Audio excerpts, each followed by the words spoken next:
Meet the editors.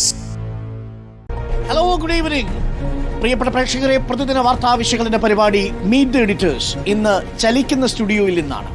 Reporter ടിവിയുടെ mega ക്യാമ്പയിനായിരുന്നു war against drugs. ലഹരിയും വേണ്ട, ലഹളയും വേണ്ട എന്ന മുദ്രാവാക്യത്തോടെ മഞ്ചേരിയിൽ നിന്ന് തുടങ്ങി കോഴിക്കോട് കടപ്പുറത്ത് അവസാനിക്കുന്ന, ബീച്ചിൽ അവസാനിക്കുന്ന മഹാറാലിയുടെ ഭാഗമായിട്ടാണ് റിപ്പോർട്ടറിന്റെ എഡിറ്റോറിയൽ ടീം പ്രേക്ഷകർക്കൊപ്പം ഈ ചലിക്കുന്ന സ്റ്റുഡിയോയിൽ നിന്നും എത്തുന്നത്. ഇന്നത്തെ ദിവസം റിപ്പോർട്ടർ ലഹരിയുടെ പിടിയിൽ അമരുന്ന കൊച്ചു കേരളത്തെ രക്ഷിക്കാൻ നടത്തിയ ഒരു രക്ഷാപ്രവർത്തനത്തിൻ്റെ കഥയാണ് ഞങ്ങൾക്ക് പറയാനുള്ളത്. ഞങ്ങൾ കണ്ട മനുഷ്യർ, അവർ ഞങ്ങളോട് പങ്കുവെച്ച കാര്യങ്ങൾ, അവരുടെ ആശങ്കകൾ, ആകുലതകൾ, ഇതെല്ലാം ഇന്നത്തെ വാർത്താദിനം റിപ്പോർട്ടർ ടി വി പ്രേക്ഷകരിലേക്ക് എത്തിച്ചു. ഈ വാർത്താദിനത്തിൽ റിപ്പോർട്ടർ ടി വി ആ രീതിയിൽ എഴുതിയത് ദൃശ്യ മാധ്യമ ചരിത്രത്തിലെ ഒരു പുതിയ അധ്യായം കൂടിയാണ്. പ്രിയപ്പെട്ട പ്രേക്ഷകരെ, നമുക്ക് ഒരുമിച്ചു നിന്ന് നമ്മുടെ ജീവിതത്തെ നരകമാക്കി മാറ്റുന്ന ലഹരിയുടെ അടിവേരറുക്കാം. ഈ യുദ്ധത്തിൽ പ്രിയപ്പെട്ട പ്രേക്ഷകരും പോരാളികളാവുക, യുദ്ധത്തിൽ പങ്കാളികളാക്കുക. റിപ്പോർട്ടർ വാർ എഗെയിൻസ്റ്റ് ഡ്രഗ്സ്, ലഹരിയും വേണ്ട, ലഹളയും വേണ്ട. ഇന്നത്തെ വാർത്താപ്പകലിലെ ചിത്രങ്ങളിലൂടെ മഞ്ചേരിയിൽ തുടങ്ങി കോഴിക്കോട് ഇന്ന് അവസാനിക്കുന്ന മഹാവാഹന റാലിയാണ് ഈ ലഹരിയും വേണ്ട, ലഹളയും വേണ്ട എന്ന ക്യാമ്പയിനോട് കൂടി നമ്മൾ ആരംഭിക്കുന്നു. പ്രിയപ്പെട്ട പ്രേക്ഷകരെ, അപ്പോൾ നമുക്ക് തുടങ്ങാം അല്ലേ? ലഹരിക്കെതിരായ മഹായുദ്ധത്തിന് റിപ്പോർട്ടർ തുടക്കം കുറിച്ചത് ഫുട്ബോൾ ലഹരിയാക്കിയ മലപ്പുറത്തെ മഞ്ചേരിയിൽ നിന്ന്. മുനവർ അലി ശിഹാബ് തങ്ങളും UA ലത്തീഫ് MLAയും റിപ്പോർട്ടർ TV എഡിറ്റോറിയൽ ടീമും നാട്ടുകാരും ചേർന്ന് ഫ്ളാഗ് ഓഫ് ചെയ്തതോടെ വാഹന റാലിക്ക് പ്രൗഢഗംഭീരമായ ആരംഭം. തുടർന്ന് ലഹരിക്കെതിരെ സത്യപ്രതിജ്ഞ. ഏതെങ്കിലും ലഹരി പദാർത്ഥങ്ങൾ ഉപയോഗിക്കുകയോ അതുപയോഗിക്കുവാൻ മറ്റുള്ളവരെ പ്രേരിപ്പിക്കുകയോ ചെയ്യുകയില്ല. ഞാൻ പ്രതിജ്ഞ ചെയ്യുന്നു. കുട്ടികളും മുതിർന്നവരും സ്ത്രീകളുമെല്ലാം മഹാറാലിയുടെ ഭാഗമായി. പിന്തുണയുമായി എത്തിയവരിൽ പലരും പങ്കുവച്ചത് ഹൃദയസ്പർശിയായ അനുഭവങ്ങൾ. പക്ഷെ മക്കളെടുത്തിട്ട് പോകാനുള്ള ധൈര്യമില്ലാത്ത അവസ്ഥയാണ് കേൾക്കുന്നത്. ഓരോ ദിവസം എണീക്കുമ്പോൾ എന്താണ് നാട്ടിൽ കേൾക്കാന്ന് അറിയില്ല. അങ്ങനെയുള്ള സാഹചര്യം കൊണ്ട് ഇതിങ്ങൾ വന്നത് ഞങ്ങൾക്ക് ഏറ്റവും വലിയൊരു സന്തോഷം. നിങ്ങളോട് എങ്ങനെ നന്ദി പറയണ്ടേ ഞങ്ങൾക്കറിയില്ല. നിങ്ങൾ വന്ന് നമ്മളെ നാടിനെ രക്ഷിക്കണം, അത് മാത്രമേ എനിക്ക് പറയാനുള്ളൂ. രക്ഷിക്കണം, നമ്മളെ നാടിനെ രക്ഷിക്കണം. അരീക്കോട്, മുക്കം, ഓമശ്ശേരി, താമരശ്ശേരി, കൊടുവള്ളി, കുന്നമംഗലം എന്നിവിടങ്ങളിലൂടെയായിരുന്നു യാത്ര. കോഴിക്കോട് ബീച്ചിൽ രാത്രി 8 മണിക്ക് മഹാസമ്മേളനം സമാപിക്കും. സന്നദ്ധ സംഘടനകളും പ്രാദേശിക ജനപ്രതിനിധികളും ക്ലബ്ബുകളും വിവിധ സ്ഥലങ്ങളിൽ അണിചേർന്നു. ഫ്ലാഷ് മോബും മറ്റു കലാപരിപാടികളുമായി മയക്കുമരുന്നിനെതിരെ യുവതലമുറയും വാഹന റാലിയുടെ ഭാഗമായി.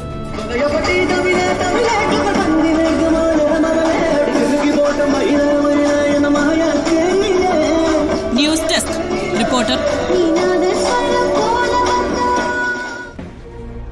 ഇന്ന് റമദാൻ 7 പുണ്യമാസമാണ്, പ്രാർത്ഥനാ നിർഭരമായ മാസം. പ്രാർത്ഥനാ നിർഭരമായൊരു നാട്ടിലൂടെ കേരളം ഒരൊറ്റ പ്രാർത്ഥനയിൽ ഒഴുകി എത്തുന്നതാണ് നമ്മൾ കണ്ടത്. ലഹരിക്കെതിരെയുള്ള റിപ്പോർട്ടറിന്റെ തുറന്ന യുദ്ധത്തിൽ പ്രിയപ്പെട്ട പ്രേക്ഷകരും പങ്കാളികളായി. പ്രായഭേദമന്യേ സമൂഹത്തിന്റെ വിവിധ തുറകളിൽപ്പെട്ട മനുഷ്യർ ഒരുമിച്ചാണ് ഒഴുകിയെത്തിയത്, പലയിടങ്ങളിലും കനത്ത ചൂടിനെ പോലും വകവയ്ക്കാതെ. എനിക്കൊപ്പം എഡിറ്റോറിയൽ ടീം അംഗങ്ങളുണ്ട്. ഉണ്ണി ബാലകൃഷ്ണൻ, സ്മൃതി പരുത്തിക്കാർ, സുജയ പാർവതി. എല്ലാവർക്കും സ്വാഗതം. ഞാൻ ഉണ്ണി ബാലകൃഷ്ണൻ തുടങ്ങാം. ഉണ്ണി ബാലകൃഷ്ണൻ, ഇന്ന് നമ്മൾ കണ്ട കാഴ്ചകൾ, അമ്മമാരുടെ വിലാപങ്ങൾ, ആശങ്കകൾ, പൊതുജനങ്ങളുടെ ആവേശം, ഇതൊക്കെ എങ്ങനെയാണ് ഇനി മുന്നോട്ടുള്ള നമ്മളുടെ യാത്രയെ നിർണ്ണയിക്കാൻ പോകുന്നത്? നോക്കൂ അരുണേ, നമ്മളെ സംബന്ധിച്ചിടത്തോളം കഴിഞ്ഞ 2 മാസമായി കേരളം ഞെട്ടിത്തരിച്ചാണ് ഓരോ ദിവസത്തെയും പ്രഭാത ദിനപത്രം വായിക്കുന്നത്, അല്ലെങ്കിൽ പ്രഭാത വാർത്തകൾ കാണുന്നത്. ഇപ്പോൾ 2025 ജനുവരി 1 പുലർന്നത് ഞെട്ടിപ്പിക്കുന്നൊരു കൊലപാതക വാർത്തയുമായിട്ട് ബന്ധപ്പെട്ടാണ് അല്ലേ? 2 സ്കൂൾ വിദ്യാർത്ഥികൾ ലഹരി ഉപയോഗിക്കുന്നു. അത് തടയാൻ ചെല്ലുന്ന ഒരു 30 വയസ്സുകാരനെ അവർ കത്തി കൊണ്ട് കുത്തിക്കൊല്ലുന്നു. തേക്കങ്കാട് മൈതാനത്താണ് സംഭവം, തൃശ്ശൂരിൽ. ആ വാർത്തയുമായിട്ടാണ് പുതുവർഷം പിറന്നു വീണത് കേരളത്തിൽ. പിന്നീട് ഇങ്ങോട്ട് നോക്കൂ, ഏറ്റവും ഒടുവിൽ താമരശ്ശേരിയിൽ ആ കുട്ടി കൊല്ലപ്പെടുന്നു. അങ്ങനെ എത്ര സംഭവങ്ങളാണ്. ഇതിൻ്റെയൊക്കെ ഒരു പ്രത്യേകത എന്താ? ഒന്നുകിൽ കൊല്ലപ്പെടുന്നത് കുട്ടികളാണ്, അല്ലെങ്കിൽ കൊല്ലുന്നത് കുട്ടികളാണ്. അപ്പോൾ ഈ ഒരു വലിയ ദുരന്തമാണ് നമ്മൾ നിരന്തരം വാർത്തകളായി അറിഞ്ഞുകൊണ്ടിരിക്കുന്നത്. അപ്പോൾ അങ്ങനെ ഒരു വാർത്തകൾ വരുമ്പോൾ ആ വാർത്തകൾ റിപ്പോർട്ട് ചെയ്യുന്ന മാധ്യമങ്ങൾ എന്ന നിലയ്ക്ക് നമുക്ക് ആ വാർത്തകൾ മാത്രം ജനങ്ങളോട് പറഞ്ഞുകൊണ്ടിരുന്നാൽ മതിയോ? പോരാ എന്നൊരു തോന്നലിൻ്റെ അടിസ്ഥാനത്തിലാണല്ലോ നമ്മളെല്ലാം ഒന്നിച്ചുകൂടി ചില തീരുമാനങ്ങൾ എടുത്തത്. ജേർണലിസം ആക്ടിവിസമാണെന്ന് കൂടി നമ്മൾ പറയാറുണ്ടല്ലോ. ആ ആക്ടിവിസത്തിലേക്ക് ജേർണലിസം വളരേണ്ടതിൻ്റെ ഏറ്റവും മികച്ച മാതൃക കാഴ്ചവെക്കാൻ ഇന്ന് റിപ്പോർട്ടർ ടിവിക്ക് കഴിഞ്ഞിട്ടുണ്ട് എന്ന് വിചാരിക്കുന്ന ഒരാളാണ് ഞാൻ. അതിൻ്റെ പ്രധാനപ്പെട്ട കാരണം ആ അവകാശവാദം വെറുതെ മുന്നോട്ട് വയ്ക്കുന്നതല്ല. താങ്കൾ ഇതിൻ്റെ ആമുഖത്തിൽ പറഞ്ഞതുപോലെ ഇന്ന് നമ്മൾ കണ്ട കാഴ്ചകൾ എന്താണ്? രാവിലെ 6:45 മഞ്ചേരിയിൽ നിന്ന് നമ്മൾ ഒരു മിഷനുമായി യാത്ര ആരംഭിക്കുന്നു, അല്ലേ? വാർ അഗെയിൻസ്റ്റ് ഡ്രഗ്സ് എന്ന് പറഞ്ഞുകൊണ്ട്. ആ മിഷൻ നമ്മൾ കഴിഞ്ഞ 2 ആഴ്ചയായി തന്നെ ചാനൽ എന്നുള്ള നിലയ്ക്ക് ചെയ്യുന്നുണ്ട് എങ്കിൽ കൂടിയും ജനങ്ങൾക്കിടയിലേക്ക് പോയി ഈ സന്ദേശം അവരുമായി കൈമാറണം, പങ്കുവെക്കണം എന്ന തീരുമാനത്തിൻ്റെ അടിസ്ഥാനത്തിലാണല്ലോ ഇത്തരത്തിലൊരു മഹാറാലി നമ്മൾ പ്ലാൻ ചെയ്തത്. പക്ഷേ ഈ നോമ്പ് കാലത്താണ് നമ്മൾ വരുന്നത്, ഏറ്റവും കടുത്ത ഉഷ്ണകാലത്താണ് ഈ പരിപാടി പ്ലാൻ ചെയ്തത്. പക്ഷേ എന്താ സംഭവിച്ചത്? 6:45 മണിക്ക് മഞ്ചേരിയിൽ നിന്ന് ഈ മഹാറാലി ഫ്ലാഗ് ഓഫ് ചെയ്യുമ്പോൾ 100 കണക്കിന് ആളുകളാണ് അവിടെ വന്നിട്ടുള്ളത്. ആ 100 കണക്കിന് ആളുകൾ വെറുതെ വരുന്നതല്ല. അവർക്ക് വീട്ടിൽ ജോലിയൊന്നും ഇല്ലാത്തതുകൊണ്ട് ഒരു കൗതുകത്തിൻ്റെ അടിസ്ഥാനത്തിലോ വന്നവരല്ല എന്ന് ഉത്തമ ബോധ്യം നമുക്ക് എല്ലാവർക്കും ഉണ്ടായതിൻ്റെ കാരണം എന്താണ്? ആ പാർട്ടിസിപ്പേഷനാണ്. എന്താണ് ആ പാർട്ടിസിപ്പേഷൻ്റെ പ്രത്യേകത? പ്രധാനമായിട്ടും യുവാക്കൾ വന്നു, അതുപോലെ തന്നെ സ്ത്രീകൾ വന്നു, തൊഴിലാളികൾ വന്നു, വ്യവസായ രംഗത്തുള്ള ആളുകൾ വന്നു. ഈ മനുഷ്യരെല്ലാം എന്തുകൊണ്ടാണ് അവിടെ തടിച്ചുകൂടിയത്? റിപ്പോർട്ടർ ടിവിയുടെ ക്യാമറയ്ക്ക് മുന്നിൽ വന്നു നിന്ന് കുറച്ച് കാര്യങ്ങൾ പറയാം എന്ന് വിചാരിച്ചല്ല അവരാരും അവിടെ വന്നിട്ടുള്ളത്. മറിച്ച് നമ്മൾ കണ്ട അമ്മമാരുടെ പ്രതികരണങ്ങൾ എന്തായിരുന്നു? നമ്മൾ കണ്ട അച്ഛന്മാരുടെ പ്രതികരണങ്ങൾ എന്തായിരുന്നു? ഇന്ന് നമ്മൾ താമരശ്ശേരിയിൽ ആ കുട്ടി കൊല്ലപ്പെട്ട ആ വീട്ടിൽ പോയിരുന്നല്ലോ, ഈ എൻറ്റയർ എഡിറ്റോറിയൽ ടീം പോയിരുന്നല്ലോ. അവിടെ നമുക്ക് ലഭിച്ച സ്വീകരണം എന്താണ്? എന്തുകൊണ്ടാണ് മനുഷ്യർ നമ്മളെ അങ്ങനെ പരിഗണിച്ചത്? കാരണം ഇതൊരു പ്രധാനപ്പെട്ട മിഷനാണ് എന്ന് എല്ലാ മനുഷ്യരും കാണുന്നു. ഒരു സ്ത്രീ നമ്മളുടെ ക്യാമറയ്ക്ക് മുന്നിൽ പൊട്ടിക്കരഞ്ഞ് ബോധരഹിതയായി വീണില്ലേ കുന്നമംഗലത്ത്? അപ്പോൾ ആ ദൃശ്യങ്ങളെല്ലാം മലയാളികൾ കണ്ടുകൊണ്ടിരിക്കുകയല്ലേ. അപ്പോൾ ഇത് എല്ലാ വീടുകളിലെയും ഒരു പ്രശ്നമായി മാറിയിരിക്കുന്നു എന്നുള്ളതാണ്. സ്വന്തം കുഞ്ഞുങ്ങൾ വീട്ടിന് പുറത്തേക്ക് പോയി കഴിഞ്ഞാൽ അവർ സുരക്ഷിതരാണോ? അവർ ശരിയായ പാതയിലാണോ നടന്നുകൊണ്ടിരിക്കുന്നത് എന്നുള്ളത് നമ്മുടെ സർക്കാരിൻ്റെ ഒരു കണക്ക് തന്നെ ഉണ്ടല്ലോ. എന്താണ് ആ കണക്ക്? 2023 പ്രസിദ്ധീകരിച്ച കണക്കാണ്. ഇപ്പോൾ അത് എത്രയായിരിക്കും ആ വ്യത്യാസം വന്നിട്ടുണ്ടാവുക എന്ന് എനിക്കറിയില്ല. പക്ഷേ എങ്കിൽ കൂടിയും 10 വയസ്സിനും 15 വയസ്സിനും ഇടയിൽ പ്രായമുള്ള കുട്ടികളാണ് 70% ഈ പറയുന്ന മയക്കുമരുന്നിൻ്റെ ഉപഭോക്താക്കളായി മാറിയിരിക്കുന്നത്. അതൊരു ചെറിയ കണക്കാണോ? ഈ 100 പേരിൽ 70 പേരും 10നും 15നും ഇടയിൽ പ്രായമുള്ള കുട്ടികളാണ് എന്ന് വരുമ്പോൾ ആ കുട്ടികളൊക്കെ സ്കൂളുകളിൽ പഠിക്കുന്ന കുട്ടികളല്ലേ? നാളെ ഈ രാജ്യത്തെ പൗരന്മാരായി ഈ രാജ്യത്തെ വാർത്തെടുക്കും, ഈ സമൂഹത്തെ മുന്നോട്ട് നയിക്കുമെന്നൊക്കെ നമ്മൾ പ്രതീക്ഷിക്കുന്ന ആളുകളാണല്ലോ. സമൂഹമൊക്കെ അവിടെ മാറ്റിവെക്കൂ. നാളെ ഒരു കുടുംബത്തിൻ്റെ നാഥനായി മാറേണ്ട ഒരാളാണല്ലോ, ഒരു വഴികാട്ടിയായി മാറേണ്ട ഒരാളാണല്ലോ ഇങ്ങനെ മയക്കുമരുന്നിന് അടിമപ്പെട്ട് പോകുന്നത് വളരെ ചെറിയ പ്രായത്തിൽ തന്നെ. അപ്പോൾ ഇതൊരു ചെറിയ വിഷയമായിട്ട് നമുക്ക് കാണാൻ കഴിയില്ല. സ്വാഭാവികമായും അതിനെതിരായിട്ടൊരു പ്രതിരോധം ഉണ്ടാക്കേണ്ടതുണ്ട്. ആ പ്രതിരോധം എവിടെയാണ് സംഭവിക്കേണ്ടത്? നമുക്ക് എല്ലാ കാര്യങ്ങളും സർക്കാരിനെ ഏൽപ്പിച്ച് നിൽക്കാൻ കഴിയുമോ? നമുക്കെത്ര പോലീസുകാരുണ്ട്? നമുക്കെത്ര എക്സൈസ് ഉദ്യോഗസ്ഥരുണ്ട്? നമുക്കെത്ര സംവിധാനങ്ങളുണ്ട്? സാധ്യമല്ലെന്നേ. ഇത്തരത്തിലുള്ള സാമൂഹിക ദുരന്തങ്ങൾ ഉണ്ടാകുമ്പോൾ മനുഷ്യർ ഒറ്റക്കെട്ടായി നിന്നാണ് പ്രതിരോധിക്കുക. അപ്പോൾ ആ പ്രതിരോധം ഉണ്ടാകണമെങ്കിൽ അതുമായി ബന്ധപ്പെട്ട ബോധവൽക്കരണം ഉണ്ടാകണം. ഞാനിപ്പോൾ എൻ്റെ ഒരു അനുഭവത്തിൽ നിന്ന് പറയാം. ഇന്ന് ഞാൻ കണ്ട അനുഭവത്തിൽ അങ്ങനൊരു ബോധവൽക്കരണത്തിൻ്റെ ആവശ്യം പോലും ഇല്ലാത്ത വിധം ജനങ്ങൾ സ്വയം ജാഗരൂകരായിരിക്കുന്നു, ജാഗ്രതയോടുകൂടി മാറിയിരിക്കുന്നു എന്നുള്ളതാണ്. ആ ജാഗ്രതയുടെ തെളിവായിരുന്നു ഇന്ന് വന്നിട്ട് നമുക്ക് ഐക്യദാർഢ്യം പ്രഖ്യാപിക്കുന്നതെന്ന് മാത്രവുമല്ല, ഓരോ മനുഷ്യരും ഇനി പോലീസായി മാറിക്കൊണ്ട്, പോലീസ് എന്ന് പറയുമ്പോൾ എന്താ പറയുക, യൂണിഫോമിൽ വരുന്നൊരു സൈനികനല്ല, മറിച്ച് ഇത്തരത്തിലുള്ള പ്രവണതകൾ എവിടെയെങ്കിലും കണ്ടാൽ അത് കൃത്യമായി അധികാരികളോട് റിപ്പോർട്ട് ചെയ്യുക, മാധ്യമങ്ങളെ അറിയിക്കുക. അവിടെ ഒരു നമ്മൾ ഇന്ന് കണ്ട 2-3 സ്ഥലങ്ങളിൽ ജനകീയ സന്നദ്ധ സേനകൾ ഈ പരിപാടിയുടെ ഭാഗമാക്കായിരുന്നു. അവർ 45 പേര്, 50 പേര്, 60 പേരൊക്കെയുള്ള ചെറിയ സംഘങ്ങളാണ്. പക്ഷേ അവർ പോലും നമ്മളോട് പറയുന്ന കാര്യം എന്താ? ഞങ്ങളിനി ഈ പ്രദേശത്ത് ഒരു നിരീക്ഷണം നടത്തും. ആ നിരീക്ഷണത്തിൽ ഞങ്ങളുടെ മുമ്പിൽ ഏതെങ്കിലും തരത്തിലുള്ള അനഭിലഷണീയമായ പ്രവണതകൾ വെളിപ്പെടുന്നുണ്ട് എങ്കിൽ ഞങ്ങൾ അതിനെ പ്രതിരോധിക്കും, അത് വേണ്ട അധികാരികളെ അറിയിക്കും. ആ രീതിയിലൊരു ജനജാഗ്രത രൂപപ്പെട്ട് വന്നിട്ടുണ്ട്. അതിനെ ശരിയായ രീതിയിലേക്ക് നയിക്കാൻ മാധ്യമങ്ങൾക്ക് ബാധ്യതയുണ്ട്. ആ മാധ്യമധർമ്മം, journalism is also an activism എന്ന് പറയുന്ന ആ മേഖലയിലേക്ക് കൂടി കടക്കാൻ റിപ്പോർട്ടർ ടിവിക്ക് ഇന്ന് കഴിഞ്ഞിട്ടുണ്ടെന്ന് ഞാൻ വിചാരിക്കുന്നു. അതിന് കിട്ടിയ പ്രതികരണം, അതിന് കിട്ടിയ ആദരവ്, അതിന് കിട്ടിയ അംഗീകാരം എന്നെ സംബന്ധിച്ചിടത്തോളം, ഞാൻ പറയുന്നത് നിങ്ങളെല്ലാവരെയും സംബന്ധിച്ചിടത്തോളം, നമ്മളെല്ലാവരെയും സംബന്ധിച്ചിടത്തോളം വളരെ എന്താ പറയുക, നമ്മൾ ചെയ്തുകൊണ്ടിരിക്കുന്ന ഒരു പ്രവൃത്തി ശരിയായ ദിശയിൽ പൊയ്ക്കൊണ്ടിരിക്കുന്ന ഒരു പ്രവൃത്തിയാണെന്നുള്ള തോന്നലാണ് ഉണ്ടാക്കിയത്.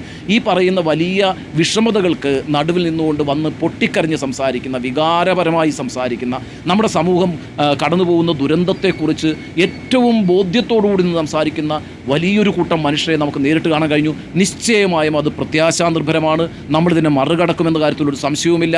ഇപ്പോൾ സംഭവിച്ചുകൊണ്ടിരിക്കുന്ന ഈ പ്രതിസന്ധികളുണ്ടല്ലോ, ഈ പ്രതിസന്ധികളെ മലയാളികൾ അവരുടെ ഉത്തമ ബോധ്യത്തിൽ നിന്നുകൊണ്ട് ഒറ്റക്കെട്ടായി, യാതൊരു ചേരിതെരിവുകളില്ലാതെ ഒറ്റക്കെട്ടായി നിന്ന് അതിജീവിക്കും. അങ്ങനൊരു സന്ദേശം പടർത്താൻ ഇത്തരത്തിലൊരു മഹാറാലിക്ക് കഴിഞ്ഞിട്ടുണ്ട്. വാർ അഗെയിൻസ്റ്റ് ഡ്രഗ്സ് എന്ന് പറയുന്ന ഈ സന്ദേശവുമായിട്ടുള്ള യാത്രയുണ്ടല്ലോ, അത് അങ്ങേയറ്റം വിജയകരമാണ് എന്നാണ് എൻ്റെ ഒരു അനുഭവത്തിൽ നിന്ന് എനിക്ക് ബോധ്യപ്പെട്ടിട്ടുള്ളത്. നമ്മുടെ യാത്രയിൽ ഞങ്ങൾ 2 കാഴ്ചകൾ കണ്ടു, കുറേ കാര്യങ്ങൾ കേട്ടു. ആൾക്കൂട്ടത്തിന് നടുവിലേക്ക് ഒരു ഉമ്മ ഇറങ്ങി വന്ന് അവരുടെ വീട്ടിലെ വിഷമങ്ങൾ പറയുകയാണ്. അവരുടെ മകൻ എങ്ങനെയാണ് വഴിപിഴച്ചു പോയതെന്ന് നമ്മളോട് ക്യാമറയിൽ നിന്ന് തിരിഞ്ഞ് നമ്മളോട് പറയുകയാണ്. ഒരാൾക്കൂട്ടത്തിന് നടുവിൽ ഒരു ഉമ്മ അക്കാര്യങ്ങൾ തുറന്നു പറയാൻ വേണ്ടി എത്തണമെന്നുണ്ടെങ്കിൽ എത്രത്തോളം ആശങ്കയും സമ്മർദ്ദവും ആ ഉമ്മയ്ക്കുണ്ടാകും.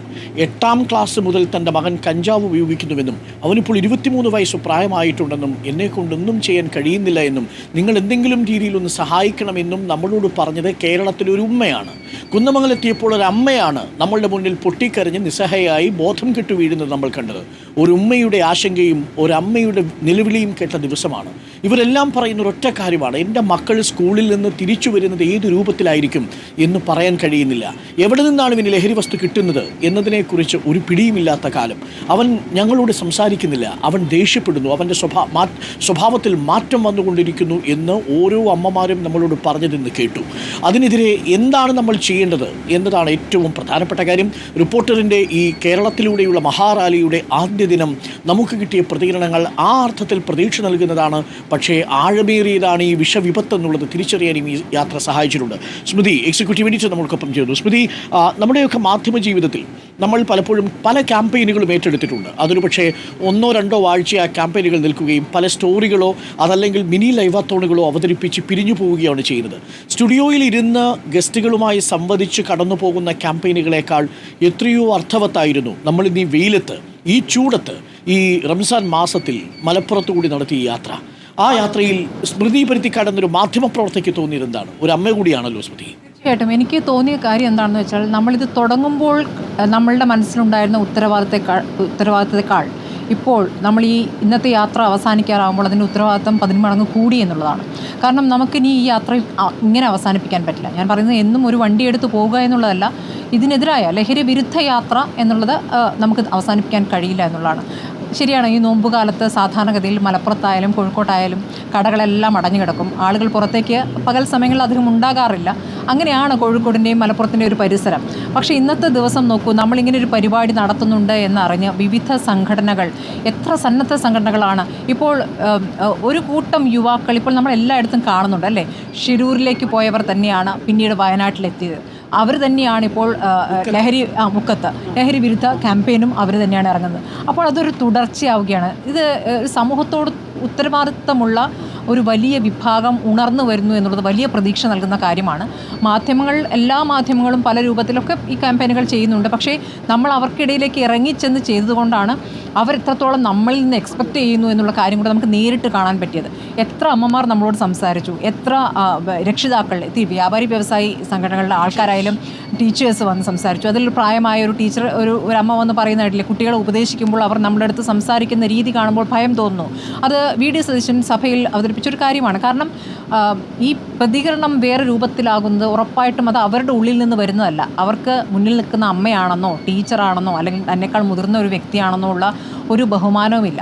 നമ്മൾ ഏറ്റവും ഒടുവിൽ കേൾക്കുന്നത് 9ാം ക്ലാസ്സുകാരനായ സഹോദരൻ 6ാം ക്ലാസ്സുകാരായ സഹോദരിയെ പീഡിപ്പിച്ചു എന്നുള്ളതാണ്. അതും ലഹരിക്ക് അടിമപ്പെട്ടിട്ടാണ്. അല്ലെങ്കിൽ സാധാരണഗതിയിൽ ബോധത്തോടെ ഒരാൾക്ക് ചെയ്യാൻ പറ്റുന്ന കാര്യമല്ലല്ലോ. അപ്പോൾ ആ രൂപത്തിലേക്ക് നമ്മുടെ സമൂഹത്തെ ഗ്രസിച്ചു കഴിഞ്ഞിരിക്കുന്നു. ഇനി സമയമില്ല, ഇപ്പോഴിറങ്ങിയാലേ നടക്കൂ എന്ന ഒരു തോന്നൽ ഓരോ മനുഷ്യരിലും, നമ്മൾ കണ്ട ഓരോ മനുഷ്യരിലും അതുണ്ടെന്നാണ് ഞാൻ മനസ്സിലാക്കുന്നത്. അതുകൊണ്ടാണ് ആ അമ്മ വന്ന് കരഞ്ഞിട്ട് നമ്മൾ ആ കരച്ചിൽ കണ്ട് ആ കരച്ചിൽ അവർക്ക് അവസാനിപ്പിക്കുന്നത്, അവർ അവസാനം തലകറങ്ങി വീഴുകയായിരുന്നു. സുജിയെ ചേർത്ത് പിടിക്കുന്നുണ്ടായിരുന്നല്ലോ. അപ്പോൾ ആ അമ്മ പറയുന്നത് എനിക്ക് മക്കളെ സ്നേഹിക്കാനുള്ളൊരു സ്വാതന്ത്ര്യം കിട്ടണമെന്നാണ്. അതെന്താണ്? അമ്മയ്ക്ക് മകനോട് അങ്ങോട്ട് സ്നേഹത്തോട് പെരുമാറാൻ ഭയമാണ്. ഒന്ന് സ്നേഹത്തോടെ സംസാരിക്കുമ്പോൾ ആ മകളിൽ നിന്ന് തിരിച്ചു കിട്ടുന്ന പ്രതികരണം ഭയപ്പെടുത്തുന്നതാണ്. അപ്പോൾ അത് ഇന്നും ഇന്നലെ തുടങ്ങിയതില്ല. അവർക്കത് എവിടെ പറയണമെന്നോ എങ്ങനെ പരിഹരിക്കണമെന്നോ അറിയില്ല. പോലീസിൽ അത് മിക്ക രക്ഷിതാക്കളും ഇന്നിപ്പോൾ പ്രതികരിച്ച പല ആളുകളും പറഞ്ഞു, എങ്ങനെയാണ്, എവിടെ നിന്ന് തുടങ്ങണം? രക്ഷിതാക്കൾ സമ്മതിക്കണം. ഒരു സ്കൂളിലെ പ്രതിനിധി പറയുന്നുണ്ട്, രക്ഷിതാക്കൾ തങ്ങളുടെ മക്കൾ ഈ വഴിക്ക് പോകുന്നുണ്ടെന്ന് സമ്മതിക്കണം. അങ്ങനെ സമ്മതിക്കാൻ ഒരുപക്ഷെ ഒരു രക്ഷിതാവിന് കഴിയുന്നുണ്ടാവില്ല. അപ്പോൾ അത് എങ്ങനെയാണത് പരിഹരിക്കേണ്ടത്? ആദ്യം മകൻ്റെ സ്വഭാവത്തിൽ കുഴപ്പമുണ്ടോ എന്ന് മനസ്സിലാക്കിയും അവനെ പ്രശ്നത്തിലാക്കുന്ന കാര്യത്തിലേക്കല്ലല്ലോ, അവനെ അതിൽ നിന്ന് തിരിച്ചു കൊണ്ടുവരിക എന്നുള്ളതാണല്ലോ. അപ്പോൾ അതിനെന്തൊക്കെ ചെയ്യാൻ കഴിയുമെന്നുള്ള ആലോചനയിലേക്ക് പോകാൻ കഴിയും. ആ നിലയ്ക്ക് അവരെ നമ്മൾ ബോധവൽക്കരിക്കാൻ നമുക്ക് ഇനിയും ഒരുപാട് ചെയ്യാനുണ്ട്. നമ്മൾ കടന്നു വന്ന വഴികൾ എന്ന് പറഞ്ഞാൽ മഞ്ചേരി തൊട്ട് ഇപ്പോൾ കോഴിക്കോട് എത്തി നിൽക്കുകയാണ്. ഇത് മലബാറിൻ്റെ ഒരു ഭാഗം മാത്രമേ ആകുന്നുള്ളൂ. ഇനി അങ്ങോട്ട് എത്ര കടക്കാനുണ്ട്? നമ്മളിപ്പോൾ ഇത്രയും കടക്കുമ്പോൾ തന്നെ ഇത്രയും പ്രതികരണങ്ങൾ വരിക എന്ന് പറഞ്ഞാൽ നമ്മളെ സംബന്ധിച്ച് വലിയ അനുഭവം തന്നെയാണ്. ഞാൻ പറഞ്ഞ എൻ്റെ മാധ്യമ ജീവിതത്തിൽ ഞാൻ പറയും, നമ്മളിപ്പോൾ റിപ്പോർട്ടിങ്ങിലാണെങ്കിലും ഒരു റിപ്പോർട്ട് ചെയ്യാൻ പോയി ആ വാർത്ത വന്നു, അതിൻ്റെ ഒരു പ്രതികരണം എടുക്കുന്നു. ഇത് എത്ര പ്രതികരണങ്ങളാണ്, എത്ര അമ്മമാരാണ്, എത്ര ഒരു ഉമ്മയ്ക്ക് ആ മുഖം മറച്ച് ആ ആൾക്കൂട്ടത്തിൽ വന്ന് പറയേണ്ടി വരുന്നതിൻ്റെ കാരണം എന്താ വെച്ചാൽ ഇനി ഒരു സാഹചര്യമല്ല, ഇപ്പം പറഞ്ഞില്ലെങ്കിൽ ഇനിയില്ല, ഇപ്പോഴെങ്കിലും എൻ്റെ മകനെ തിരിച്ചു കിട്ടാൻ കഴിയുമോ എന്നുള്ള പ്രതീക്ഷയിലാണ് അവർ പറയുന്നത്.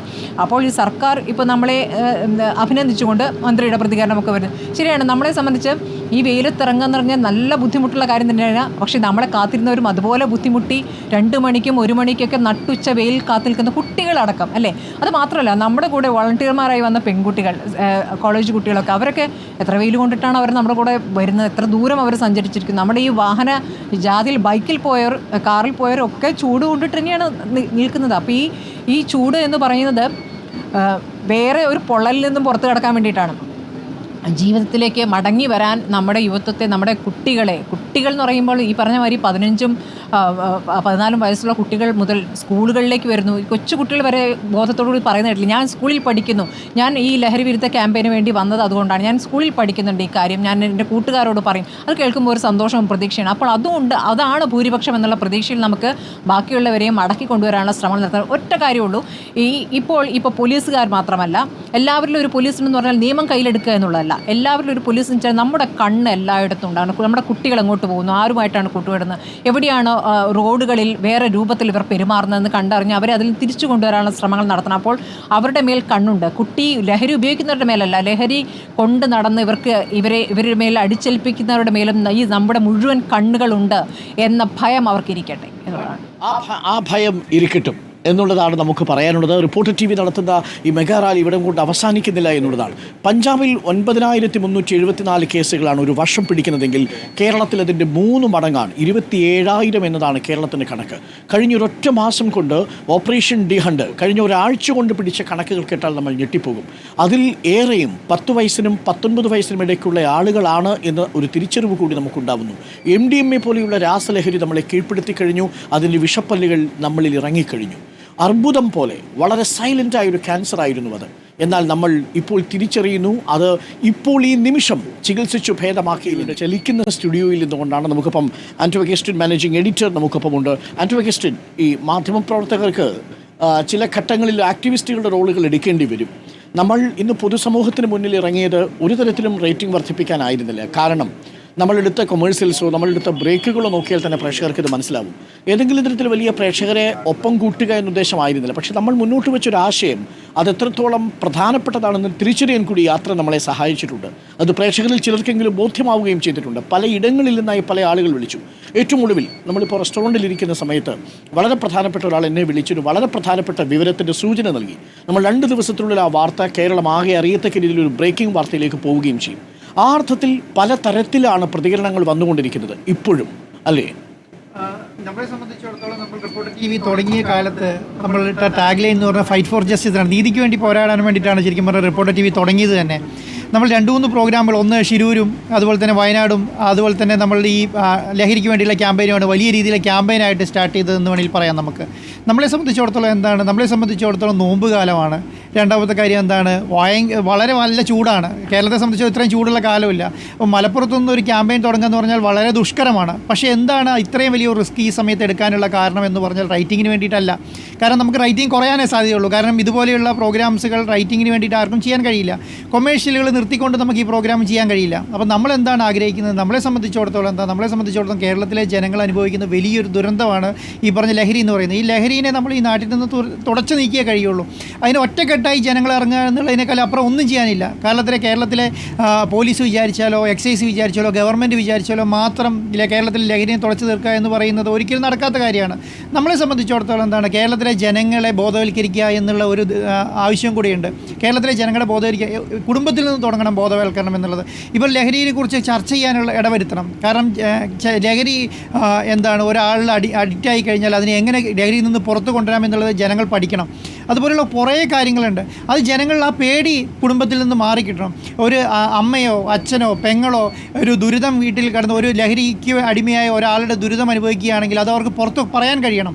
അല്ലെങ്കിൽ അവരുടെ കയ്യിൽ കിട്ടുന്ന ആയുധം വെച്ച് ഇവരെ ഏത് രീതിയിലാണ് അവർ ഉപയോഗിക്കുക എന്ന് പറയാൻ കഴിയില്ല. നമ്മളത് ഈ അടുത്ത കാലങ്ങളായി വളരെയധികം കണ്ടുകൊണ്ടിരിക്കുകയാണ്. അപ്പോൾ ഇപ്പോൾ നമ്മൾ കാണുന്നത് എന്താണ്? ഇപ്പോൾ നമ്മൾ കാണും സ്കൂളുകളിലേക്ക് വലിയ രീതിയിലുള്ള ലഹരി വ്യാപനം ഇറങ്ങിയിരിക്കുന്നു. കുട്ടികൾ വളരെയധികമായി ലഹരി ഉപയോഗിക്കുന്നു. അധ്യാപകരോടും രക്ഷിതാക്കളോടും ബഹുമാനമില്ലാതെയും അവരുടെ ഇഷ്ടത്തിന് പെരുമാറുകയും ചെയ്യുന്നു. അങ്ങനെ നമുക്കൊരു സമൂഹത്തെ കെട്ടിപ്പടുത്താൻ കഴിയില്ല.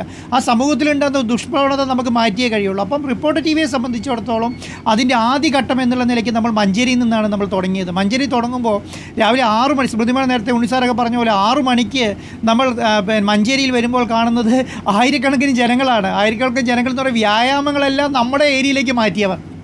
ആരാണോ വ്യായാമം ചെയ്യുന്ന ആൾക്കാരുണ്ടായിരുന്നത്. കാരണം നമുക്ക് നോമ്പ് കാലത്ത് അറിയാം, അവർ രാവിലെ നിസ്കരിച്ച് കഴിഞ്ഞ ശേഷം അവർ കിടന്നുറങ്ങുന്ന സമയമാണ്. ഇന്നത്തെ ഉറക്കമൊക്കെ അവർ ഒഴിവാക്കി. ഇന്ന് ഒരാൾ പോലും ഉറങ്ങിയെന്ന് എനിക്ക് തോന്നുന്നില്ല. രാവിലെ എല്ലാവരും മേടിച്ച് നമ്മുടെ പ്രോഗ്രാമിന് വൈകിട്ട് നമ്മുടെ പതാക കൈമാറുന്ന ഇതിന് വരിക. തങ്ങളടക്കം ആ സമയത്ത് അവിടെ വന്നു എന്നുള്ളതാണ്. MLA അടക്കം വന്നു, തങ്ങളടക്കം വന്നു. അപ്പോൾ വലിയ രീതിയിലുള്ള ഒരു മാറ്റം ഈ സമൂഹത്തിൽ കൊണ്ടുവരാൻ വേണ്ടി റിപ്പോർട്ടർ ടിവിക്ക് കഴിയുന്നു എന്നുള്ളതെന്നല്ല വലിയ അഭിമാനമാണ്. കാരണം കേരളത്തിലെ മാധ്യമ സംബന്ധിച്ചിടത്തോളം ഫൈറ്റ് ഫോർ ജസ്റ്റിസ് എന്ന് പറഞ്ഞൊരു ക്യാമ്പയിൻ ഇറങ്ങി വെയിലത്തേക്ക് ഇറങ്ങുക എന്ന് പറയുന്നത് വളരെ ബുദ്ധിമുട്ടുള്ള കാര്യമാണ്. നമ്മളെല്ലാവരും എന്താണ് സ്റ്റുഡിയോയിൽ നിന്ന് വാർത്ത വായിക്കുന്ന ആൾക്കാരാണ്. വളരെ കുറച്ചാണ്.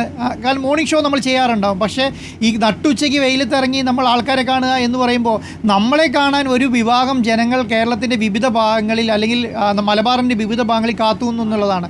12 മണിക്കും 1 മണിക്കും നമ്മൾ എത്തുമെന്ന് വിചാരിച്ചിട്ട് 11 മണി തുടങ്ങി പൊരി വെയിലത്ത് നിന്ന ആൾക്കാരുണ്ട്. നമ്മളെത്തുമ്പോൾ 3:30-4 മണിയായി. അതുവരെ വെയിൽ കൊണ്ട് നിൽക്കുന്ന ആൾക്കാരാണ്. നമ്മളെ വണ്ടി തടഞ്ഞു നിർത്തി നമ്മളോട് സംസാരിക്കാൻ വേണ്ടിയിട്ട് വണ്ടിയുടെ മുന്നിലേക്ക് വന്ന് ചാടിയിട്ട് സംസാരിക്കുകയാണ്. നിങ്ങൾ നിർത്താതെ പോകരുത് എന്ന് പറയുന്നത്. നമ്മളെങ്ങനെ നിർത്താതെ പോയാലോ? നമ്മൾ വരുന്നത് നമ്മുടെ സമയം കവർ ചെയ്ത് അടുത്ത സ്റ്റേഷനിലേക്ക് എത്താൻ വേണ്ടിയുള്ള സ്പീഡായിട്ടാണ് വരുന്നത്. അപ്പോൾ അതിന് മുന്നിൽ ചാടുകയാണ്. ഞങ്ങളെയും കൂടെ കേട്ടിട്ട് പോകണം എന്ന് പറയുന്ന ഒരു രൈലിലേക്ക് കേരളത്തിലെ ജനങ്ങൾ മാറുക എന്ന് പറയുമ്പോൾ ഇതിൻ്റെ ഈ വിപത്തിൻ്റെ ഒരു വലിപ്പം നമ്മൾ മനസ്സിലാക്കണം. ഗവൺമെൻറ് അത് മനസ്സിലാക്കുന്നുണ്ട്, രാഷ്ട്രീയ പാർട്ടികൾ അത് മനസ്സിലാക്കുന്നുണ്ട്, വ്യാപാരി വ്യവസായിയും ഓട്ടോ തൊഴിലാളികളും സാധാരണ തൊഴിലാളികളും കർഷകരും വീട്ടമ്മമാരും ഇത് മനസ്സിലാക്കുന്നുണ്ട്. എത്ര വീട്ടമ്മമാരാണ് നട്ടുച്ചയ്ക്ക് വീട്ടിൽ നിന്ന് പുറത്തിറങ്ങി വന്നുകൊണ്ട് നമ്മളോട് സംസാരിക്കുന്നത്. ഇതിൻ്റെ എല്ലാം അർത്ഥം എന്ന് പറയുന്നത് സ്വന്തം കുടുംബത്തിലേക്ക് ഈ ലഹരി എന്ന് പറയുന്ന സാധനം വരാതിരിക്കാൻ വേണ്ടിയിട്ട് എല്ലാവരും അഹോരാത്രം പ്രയത്നിക്കുകയാണ്. ഇതുകൊണ്ട് എന്ത് സംഭവിച്ചു, എന്താണ് കിട്ടിയ ഗുണം എന്ന് ചോദിച്ചാൽ കേരളത്തിലെ വിദ്യാർത്ഥികൾക്കും രക്ഷിതാക്കൾക്കും ഒരു മനോധൈര്യം വന്നു. ഇത് ആരോടെങ്കിലും പറയാം, ഇത്രയും നാളും എന്താണ് സംഭവിച്ചിരിക്കുന്നത്, ഇത്രയും നാളും സംഭവിക്കുന്നത് എന്തുകൊണ്ടാണ്, നിങ്ങൾ മാത്രം ഇതിൽ ഇറങ്ങി തിരിച്ചാൽ എന്ത് മാറ്റമാണ് കേരളത്തിൽ സംഭവിക്കുക എന്ന് ചോദിച്ചാൽ എന്താ സംഭവിക്കുക എന്ന് പറഞ്ഞാൽ വിൽപ്പന തടയാൻ നമുക്ക് കഴിയുന്നില്ല. വിൽപ്പന തടയാൻ ആരോടും പറയാൻ ധൈര്യമില്ല. ഈ പറഞ്ഞാൽ എന്നെ ഉപദ്രവിച്ചാലോ എന്നുള്ളൊരു വലിയ രീതിയിലുള്ള പേടി ഇവരെ അലട്ടുന്നുണ്ടായിരുന്നു. ഇപ്പോൾ അതിനൊരു ധൈര്യം കൊടുക്കാൻ നമുക്ക് കഴിഞ്ഞു എന്നുള്ളത്. എത്രയോ കോളുകളാണ് നമുക്ക് വരുന്നത്. നമ്മൾ ക്യാമ്പയിൻ തുടങ്ങിയ സമയത്ത് നമ്മൾ നമ്പർ കൊടുത്തു, അതിലേക്ക് എത്ര കോളുകൾ വരുന്നു, എത്ര വീഡിയോ നമുക്ക് എടുത്ത് അയച്ചു തരുന്നു. ലഹരിയുമായി ബന്ധപ്പെട്ട കാര്യങ്ങൾ നമ്മളത് എക്സൈസിന് കൈമാറുന്നു. അപ്പം വലിയ രീതിയിലുള്ള ഒരു ക്യാമ്പയിൻ നടത്തുമ്പോൾ ഈ ജനങ്ങളുടെ പരിഭ്രാന്തി മാറുകയും ഈ ആരാണോ സ്വന്തം നാട്ടിൽ ലഹരി കച്ചവടം നടത്തുന്നത് അവരെ നമുക്ക് തടയാൻ കഴിയുകയും ചെയ്യും. ഇതാണ് നമ്മുടെ ക്യാമ്പയിനും കൂട്ടി കിട്ടിയ ഒരു ഗുണം എന്ന് പറയാം.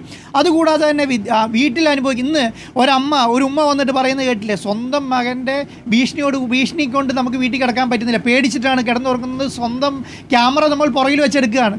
കാരണം ആരെക്കുറിച്ചാണ് പറയുന്നത്? സ്വന്തം മകനെ കുറിച്ചിട്ട് പൊതുജനങ്ങളുടെ മുന്നിൽ വന്ന് പറയുകയാണ്. പൊതുജനത്തിൻ്റെ എത്രയോ ആൾക്കാർ അവിടെ നിൽക്കുന്നത്, അതവർക്ക് കെയർ ചെയ്യുന്നേ ഇല്ല. കാരണം എന്താണ്? അവർക്കൊരു ധൈര്യം കിട്ടിയിരിക്കുന്നത് എവിടുന്ന്? ആ ധൈര്യം എവിടുന്നാണ് വന്നത്? ആ ധൈര്യം റിപ്പോർട്ടർ ടിവിക്ക് കൊടുക്കാൻ കഴിഞ്ഞു എന്നുള്ളതാണ് ഏറ്റവും പ്രധാനപ്പെട്ട കാര്യം. രണ്ടാമത് നമ്മൾ കുന്നമംഗലം എത്തിയപ്പോഴത്തേക്ക് എവിടുന്നാണ് വരുന്നത്?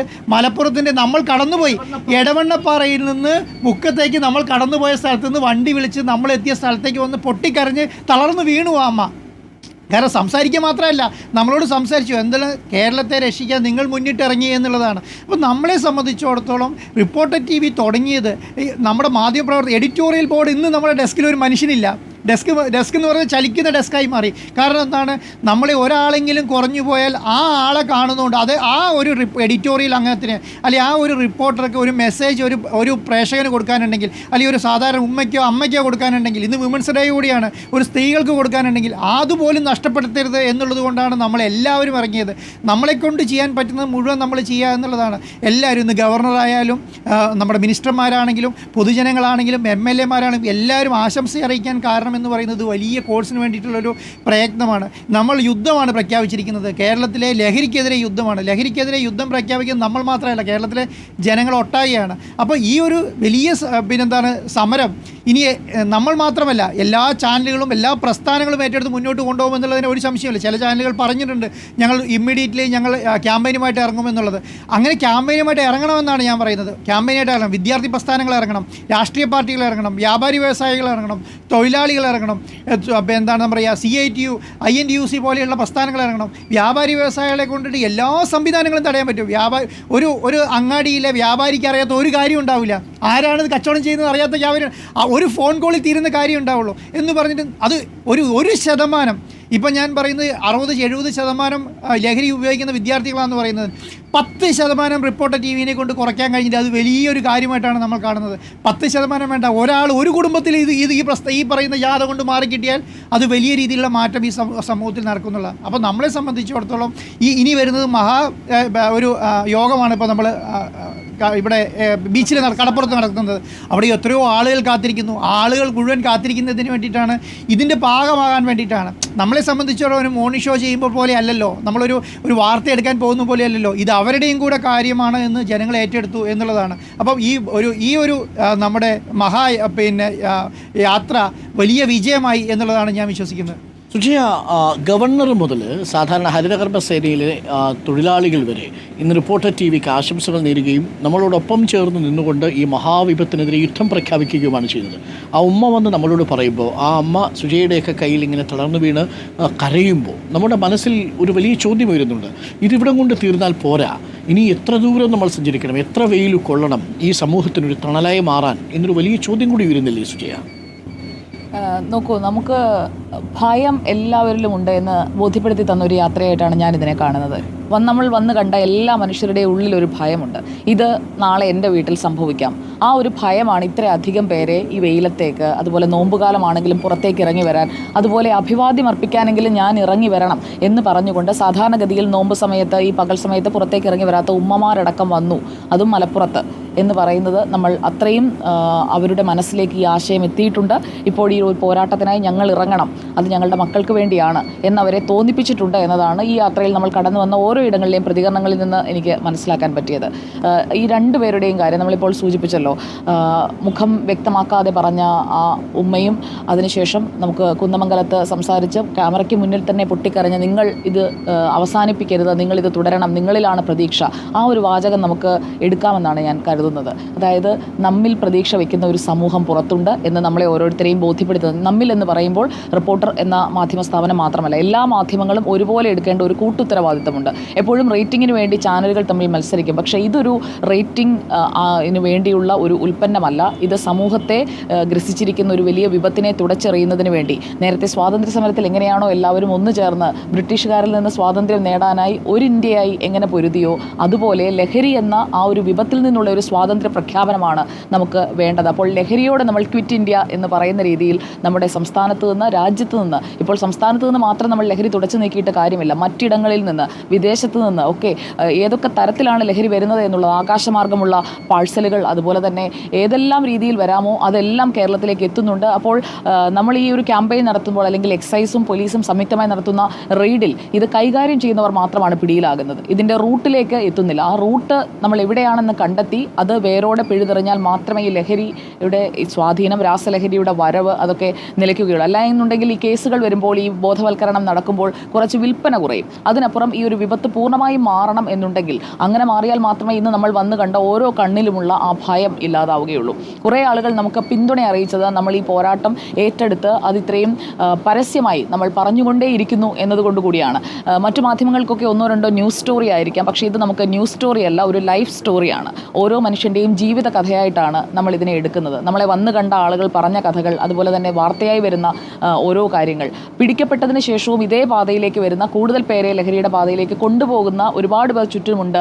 അങ്ങനെ ഒരാൾ എൻ്റെ വീട്ടിലുമുണ്ട്. എൻ്റെ മക്കൾ തെറ്റ് ചെയ്യില്ല, എൻ്റെ കുഞ്ഞ് നല്ല കുഞ്ഞാണ് എന്ന് പറഞ്ഞുകൊണ്ടിരുന്ന അമ്മമാരടക്കം തിരിച്ചറിയുന്നു എൻ്റെ കുഞ്ഞത്ര നല്ല കുഞ്ഞല്ല.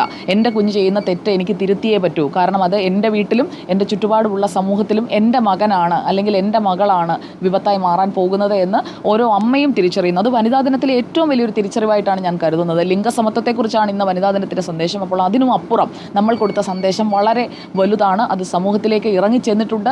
ഇതിനൊരു തുടർച്ചയുണ്ട് എന്ന നമ്മുടെ വാക്കുകളിൽ ആത്മവിശ്വാസത്തോടെ നമ്മൾ പറഞ്ഞതിൽ ആത്മാർത്ഥതയുണ്ടെന്ന് പൊതുസമൂഹം തിരിച്ചറിഞ്ഞിട്ടുണ്ട്. കാരണം ആത്മാർത്ഥതയോടെ അല്ലാതെ നമുക്ക് ഒരു ക്യാമ്പയിന് വേണ്ടി ഒരു ക്യാമ്പയിൻ റൺ ചെയ്യാം. പക്ഷേ അങ്ങനെയല്ല, നമ്മൾ ആത്മാർത്ഥമായിട്ട് തന്നെ ഈ ഒരു വിഷയം എടുത്തിരിക്കുകയാണ് എന്ന് നമ്മുടെ മുന്നിലേക്ക് വന്ന ആളുകളോട് നമ്മൾ ഇടപെട്ടതിൽ നിന്ന് അവർക്ക് ബോധ്യമായിട്ടുണ്ട്. അതുകൊണ്ടാണ് ആളുകൾക്ക് നമ്മിൽ ഒരു ട്രസ്റ്റ് ഉണ്ടാകുന്നത്. അപ്പോൾ റിപ്പോർട്ടർ എന്ന മാധ്യമ സ്ഥാപനത്തിന് എനിക്ക് തോന്നുന്നു നമ്മുടെ യാത്ര 2ാം വർഷത്തിലേക്ക് അടുക്കുമ്പോൾ നമ്മുടെ ഏറ്റവും ഫ്രൂട്ട്ഫുൾ ആയിട്ടുള്ളൊരു ഡേ ആയി നമുക്കിതിനെ മാറ്റിവെക്കാൻ കഴിയും. കാരണം നമ്മൾ പല കാര്യങ്ങളിലും ഇടപെട്ടിട്ടുണ്ട്. അബിഗേലിനെ കാണാതായപ്പോൾ അങ്ങനെ ഓരോ വിഷയങ്ങളിലും ഷിരൂരിലായാലും എല്ലാത്തിലും നമ്മൾ ഇടപെട്ടിട്ടുണ്ട്. മുണ്ടക്കൈ ചൂരൽമല ഉരുൾപൊട്ടൽ വേളയിലൊക്കെ ഇടപെട്ടിട്ടുണ്ട്. പക്ഷേ അതിനുമപ്പുറം എൻ്റെയും ഈ കണ്ടുകൊണ്ടിരിക്കുന്ന പ്രേക്ഷകരുടെയും നമ്മുടെ ഓരോരുത്തരുടെയും വീട്ടിലിത് സംഭവിക്കാം. കാരണം ആരെയും നമുക്ക് മാറ്റി നിർത്താൻ കഴിയില്ല. ഒരുപക്ഷെ നമ്മൾ പോലും ഇതിൻ്റെ ആക്രമണത്തിന് ഇരയായേക്കാം എന്നുള്ളത് നമ്മുടെ മുന്നിലുള്ളൊരു യാഥാർത്ഥ്യമാണ്. അത് തിരിച്ചറിഞ്ഞുകൊണ്ട് വേണം നമ്മൾ മുന്നോട്ട് പോകാൻ. കാരണം എപ്പോഴാണ് ഈ രാസലഹരിക്ക് അടിമയായ ആൾ ഒരു ക്രൂര സ്വഭാവത്തിലേക്ക്, ഒരു വന്യതയിലേക്ക്, മൃഗങ്ങളുടെ സ്വഭാവമായാണ് മാറുന്നത്. അതുകൊണ്ടാണ് ചുറ്റികയെടുത്ത് അഫാനെയല്ല ഞാൻ ഉദ്ദേശിച്ചത്, അതിക്രൂരമായി തന്നെ മറ്റുള്ളവരെ കയ്യിൽ കിട്ടുന്നതെടുത്ത് ആക്രമിക്കാൻ തോന്നുന്ന രീതിയിലേക്ക് കുട്ടികളടക്കം പോകുന്നത്. ബലാത്സംഗമടക്കം 9ാം ക്ലാസ്സുകാരൻ 6ാം ക്ലാസ്സുകാരി എന്നതിനപ്പുറം സഹോദരൻ സഹോദരി എന്നത് ഒരു വീട്ടിൽ നമുക്ക് ഒരിക്കലും ചിന്തിക്കാൻ പോലും കഴിയാത്ത ഒന്നാണ്. അത് 13 14 വയസ്സുള്ള ഒരു ആൺകുട്ടി 10 11 വയസ്സുള്ള ഒരു സ്വന്തം സഹോദരിയോടാണ് ചെയ്തത് എന്നത് നമ്മളെയൊക്കെ ഇരുത്തി ചിന്തിപ്പിക്കേണ്ടതാണ്. അപ്പോൾ അത്രയധികം ഈ രാസലഹരി നമ്മുടെ സമൂഹത്തിൽ ഒരു വലിയ വിഷപ്പല്ല് ആഴ്ത്തി കഴിഞ്ഞിരിക്കുകയാണ്. ഇനി ആ വിഷപ്പല്ല് പറിച്ച് കളയുകയല്ലാതെ അതിന് വേറെ ചികിത്സയില്ല. വിഷഹാരിയുടെ അടുത്ത് പോയി മരുന്ന് വാങ്ങിയിട്ടോ അല്ലെങ്കിൽ മറ്റെന്തെങ്കിലും കാര്യങ്ങൾ ചെയ്തിട്ടോ അങ്ങനെ ആയുസ് നീട്ടിയെടുക്കുകയല്ല വേണ്ടത്. ആ വിഷപ്പല്ല് നമ്മൾ പറിച്ച് കളയുക തന്നെ വേണം. അങ്ങനെ ആ ഒരു വിഷസർപ്പമായി അത് നമ്മുടെ സമൂഹത്തിൽ നിൽക്കുന്നുണ്ട്. അപ്പോൾ ആ സർപ്പത്തിൻ്റെ വിഷപ്പല്ല് ഇളക്കുക എന്ന വലിയ ദൗത്യം സമൂഹം നമ്മളെ ഏൽപ്പിച്ചിരിക്കുകയാണ് എന്നതാണ് ഇന്നത്തെ യാത്രയിലൂടെ എനിക്ക് ബോധ്യമായത്. നക്ഷത്രങ്ങൾ കണ്ടും തൊളികളിൽ ഓടിക്കളിച്ചും മൈതാനങ്ങളിൽ കൂട്ടുകളികളിൽ ഏർപ്പെട്ടും ഒക്കെ വളരേണ്ട നമ്മളുടെ ബാല്യങ്ങളാണ് രാസലഹരിയുടെ വിഷപ്പല്ലുകളിൽ ഇപ്പോൾ മുറിവേറ്റിരിക്കുന്നത്. ഈ മനുഷ്യരെ തിരിച്ചു പിടിക്കാൻ നമ്മൾ ഒരുമിച്ചിറങ്ങിയേ മതിയാവൂ. റിപ്പോർട്ടറിൻ്റെ വാർ എഗെയിൻസ്റ്റ് ഡ്രഗ്സ് ക്യാമ്പയിൻ തുടരും. ലഹരിയും വേണ്ട, ലഹളയും വേണ്ട എന്നതാണ് നമ്മുടെ ടാഗ് ലൈൻ. നമ്മൾ കോഴിക്കോട് കടപ്പുറത്തേക്ക് പോവുകയാണ്. റിപ്പോർട്ടർ വാർ എഗെയിൻസ്റ്റ് ഡ്രഗ്സ്, ലഹരിയും വേണ്ട, ലഹളയും വേണ്ട. മെഗാ റാലി തുടരുകയാണ്. കോഴിക്കോട് ബീച്ചിലേക്കാണ് നമ്മുടെ യാത്ര. അവിടെ വലിയൊരു ആൾക്കൂട്ടം നമ്മളെ കാത്തു നിൽക്കുന്നു. ഇന്നത്തെ ഈ യാത്രയിൽ ഞങ്ങൾ എഡിറ്റോറിയൽ ടീം അംഗങ്ങൾ താമരശ്ശേരിയിലുള്ള ഷഹബാസിൻ്റെ വീട്ടിൽ പോയി. ഷഹബാസിൻ്റെ പിതാവ് ഇക്ബാലുമായി സംസാരിച്ചു. ഉമ്മയെ കണ്ടു. അവിടെ ഷഹബാസിൻ്റെ കുഞ്ഞനുജന്മാരെ കണ്ടു. അപ്പോൾ അതിൽ ഇക്ബാൽ ഞങ്ങളോട് പറഞ്ഞ ഒരു വളരെ പ്രധാനപ്പെട്ട കാര്യമുണ്ട്. നിങ്ങൾ അത് റിപ്പോർട്ടർ TV അടക്കമുള്ള മാധ്യമങ്ങൾ വിചാരിച്ചാലേ നീതി കിട്ടും. പക്ഷെ അതിൻ്റെ കൂടെ ഇക്ബാൽ ഒരു കാര്യം കൂടി പറഞ്ഞു വെച്ചു. ഇപ്പോഴും ആ വീട്ടിലൊരു കുഞ്ഞനുജൻ മൂത്ത ജ്യേഷ്ഠനെയും കാത്തിരിപ്പാണ്. ഈ ഷഹബാസിന് വേണ്ടിയുള്ള കാത്തിരിപ്പാണ്.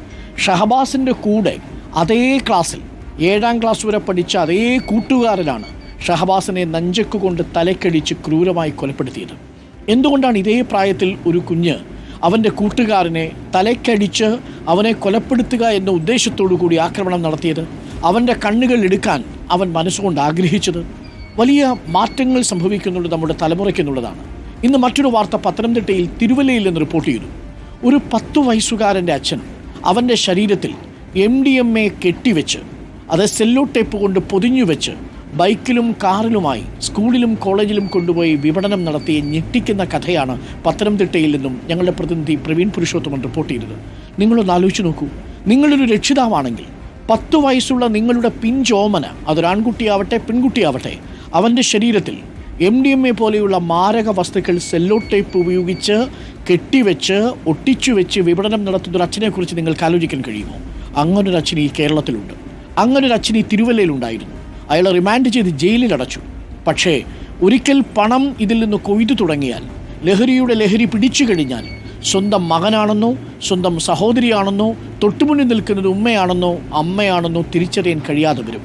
അതുകൊണ്ടാണ് കൊടുവള്ളിയിൽ ആഷിഖ് എന്ന് പറയുന്ന യുവാവ് സ്വന്തം ഉമ്മയെ, അതും ഈ യുവാവിനെ പോറ്റാൻ വേണ്ടി പല വീടുകൾ കയറി ഇറങ്ങി വീട് പണി ചെയ്തുകൊണ്ടിരുന്ന ഉമ്മയെ ഒറ്റ വെട്ടിന് കൊന്നിട്ട് ആ വെട്ടുന്നതിന് തൊട്ട് മുമ്പ് പറഞ്ഞത്, ഇതാ നിങ്ങൾ എനിക്ക് ജന്മം നൽകിയതിനുള്ള പ്രതിഫലമാണിത് എന്നാണ്.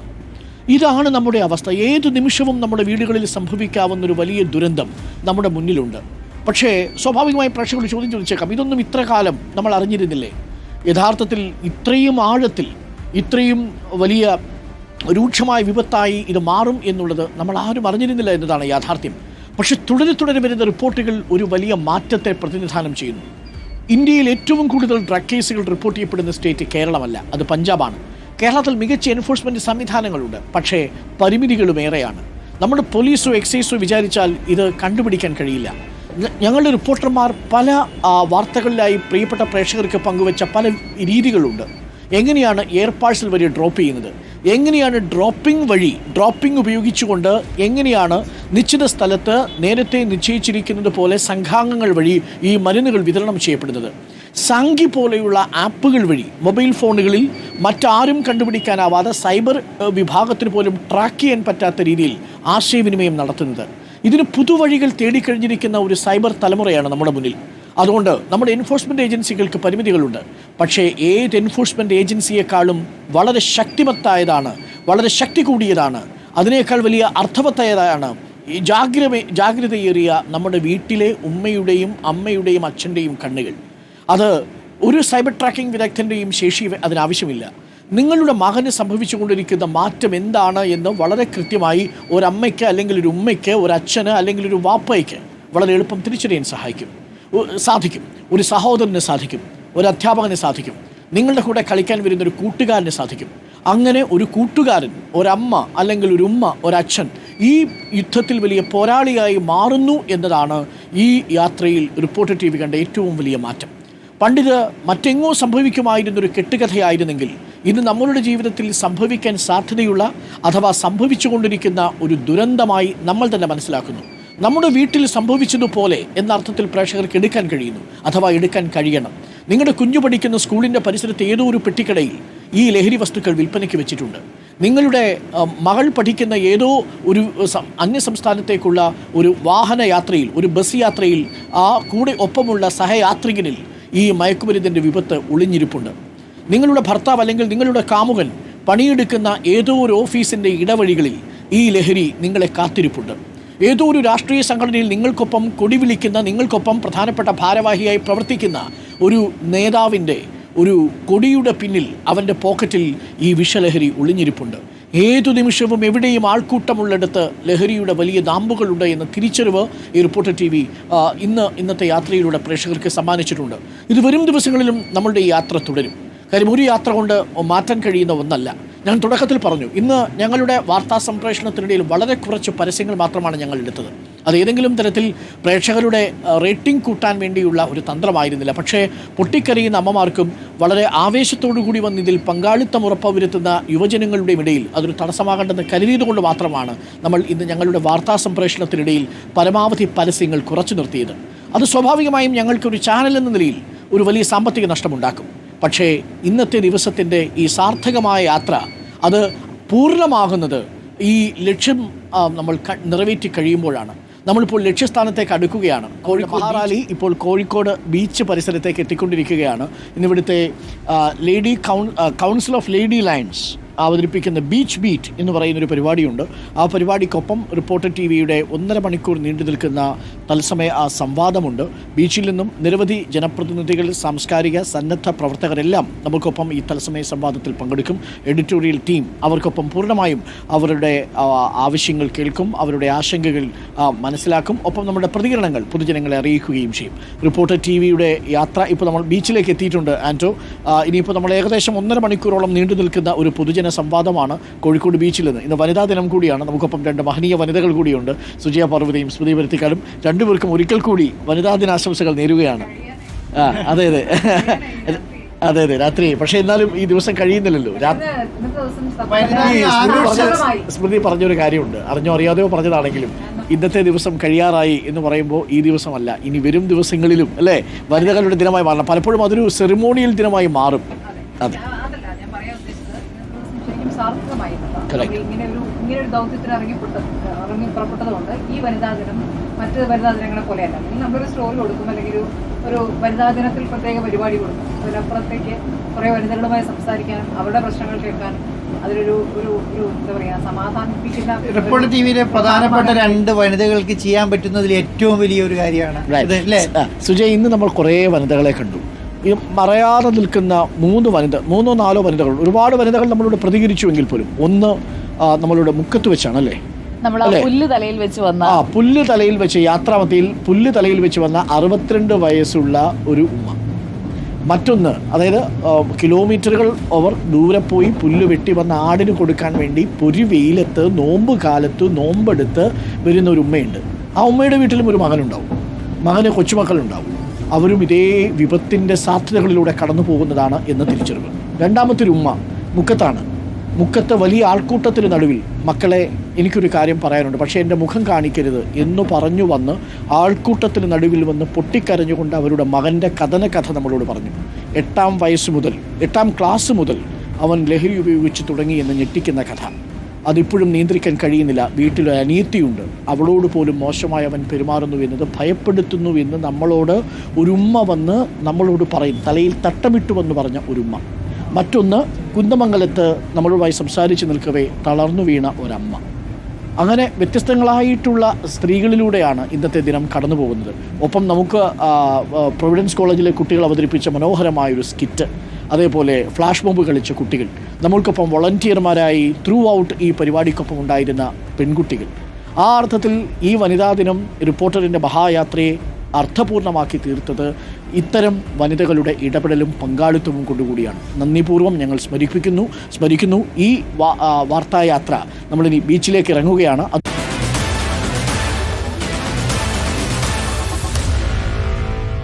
Meet the editors.